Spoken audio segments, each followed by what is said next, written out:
Tinapay mula sa langit. A daily morning devotion with CRC family.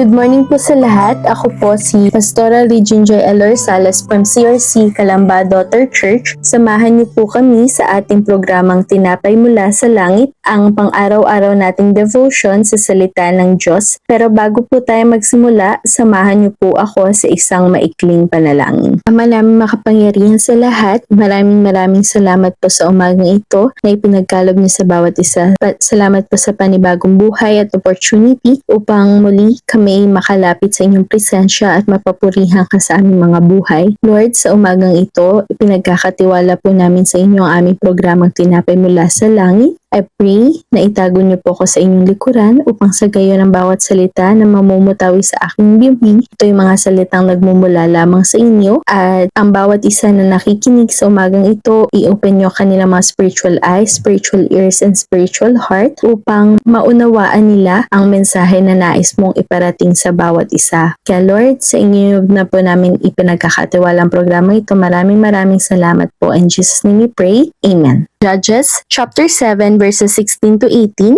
at ito po ay may pamagat na Gideon announced a strange battle plan. Bago po tayo magsimula ay basahin po muna natin ang teksto na babasahin ko po sa New International Version. Dividing the 300 men into 3 companies, he placed trumpets and empty jars in the hands of all of them with torches inside. Watch me, he told them. Follow my lead. When I get to the edge of the camp, do exactly as I do. When I and all who are with me blow our trumpets, then from all around the camp blow yours and shout, for the Lord and for Gideon. Sa nabasa natin, may isang kakaibang battle plan na inanunsyo si Gideon laban sa mga Midianites. Isang battle plan na ating titingnan ay parang walang pag-asang magtagumpay. Isipin natin ang hukbo ni Gideon ay binubuo lamang ng 300 Israelites laban sa napakalaking hukbo ng Midianites. At instead na magdala sila ng mga sandata at kalasag na normal sa mga labanan, ang dala nila ay mga trumpeta, empty jars and torches inside the jars. Tila walang saysay o patutunguhan ng planong ito, ngunit dito natin makikita kung paano kikilos ang ating Diyos na magdadala sa kanila sa tagumpay. May 3 puntos akong nais i-share sa storyang ito. Una, God's plan may not always make sense. Gideon's strategy remind us of what God mentioned in Isaiah 55 verse 8. Ang aking kaisipan ay hindi nyo kaisipan. Ang inyong kaparaanan ay hindi ko kaparaanan. Sa mata nating mga tao, hindi logical ang strategy ni Gideon dahil hindi natin maaarok ang kaisipan at kaparaanan ng Diyos. Ganon din sa buhay natin. May mga pagkakataon kung saan ang ibinibigay na direksyon ng Diyos sa buhay natin ay hindi natin maintindihan. Halimbawa na lamang ay nais ng Diyos na tayo magpatawad kahit mahirap, maghintay kahit hindi natin alam kung gaano katagal, at isuko ang mga bagay na sobra nating pinahahalagahan. It doesn't make sense sometimes. But hindi natin kailangan maintindihan ng lahat. Ang nais lang ng Diyos ay ang magtiwala tayo sa Kanya kahit hindi natin nababatid ang mga susunod na mangyayari. Pangalawa, victory begins with obedience. Sa verse 17, sinabi ni Gideon sa kanyang hukbo na, watch me, follow my lead. Wala nang additional na explanation or detalye, he just asked them to follow. Faith is often spelled as O-B-E-D-I-E-N-C-E.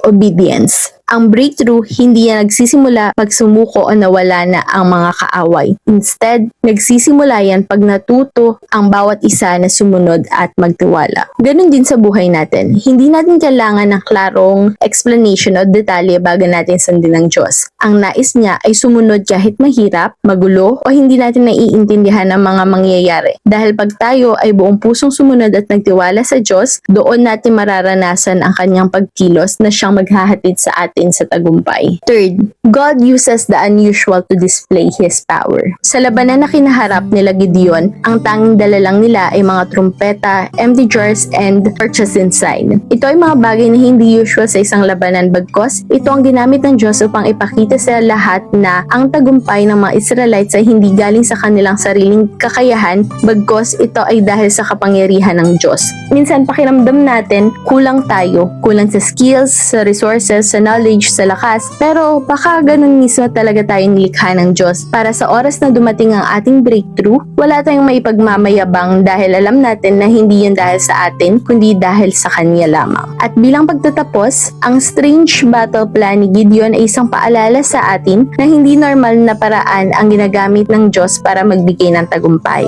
He uses unexpected so that glory will belong to Him alone. Kung tatanungin natin ang sarili natin, may mga areas ba sa buhay natin na parang hindi malinaw ang direksyon ng Diyos? Marahil God is asking us to trust Him today even we don't fully understand it. Dahil minsan, ang breakthrough natin ay nasa kabilang side ng obedience. Bilang pagtatapos, samahan niyo po muna ako sa isang maikling panalangin. Praise God, Hallelujah Jesus. Lord, maraming salamat po sa mensahe na inyong ipinarating sa umagang ito, kung saan ni-remind niyo po ang bawat isa sa amin na walang imposible sa inyo. Kaya niyo po kaming pagtagumpayin sa anumang laban, basta marunong lang po kami magtiwala at sumunod sa inyong kaparaanan. Lord God, I pray na ang mensahe na aming napakinggan, ito ay tumimo sa puso ng bawat isa at magkaroon ng application sa buhay namin, sa pang-araw-araw naming buhay. Kaya Lord, pinagkakatiwala na po namin sa inyo ang lahat. I pray na your will be done in the lives of every one of us. Maraming salamat po. In Jesus' name we pray.